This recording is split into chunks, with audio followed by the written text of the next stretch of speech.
Alors vous connaissez le blackjack, c'est un jeu assez populaire hein, dans les casinos. L'idée c'est en fait que chaque carte correspond à sa valeur.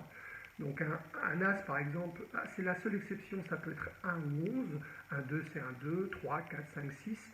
Et les figures c'est 10. Et l'idée c'est d'avoir 21. Et nous avons logiquement ce qu'on appelle des cartes de coupe, c'est-à-dire des cartes qui sont bleues, rouges, plastifiées. Une fois que le jeu a été mélangé, qu'est-ce qu'on fait?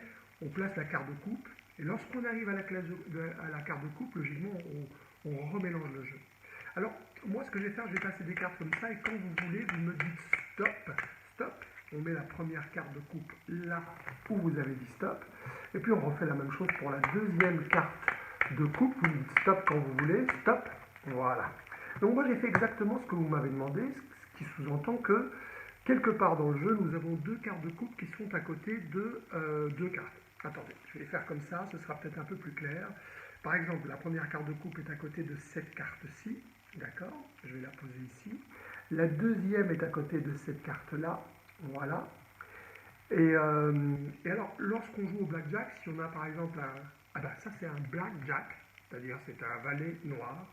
Mais si en plus on a un as, alors là c'est merveilleux parce que ça, c'est 21. On ne peut pas faire mieux. Par contre, si vous êtes joueur de poker, ce qui est très intéressant, c'est d'avoir une dame suivie d'un 10 et d'un roi, parce que ça, c'est ce qu'on appelle une royal flush. Et on ne peut pas faire mieux que ça. Et bien, si ce tour vous intéresse, il est dans mon livre, Le passeur d'illusions.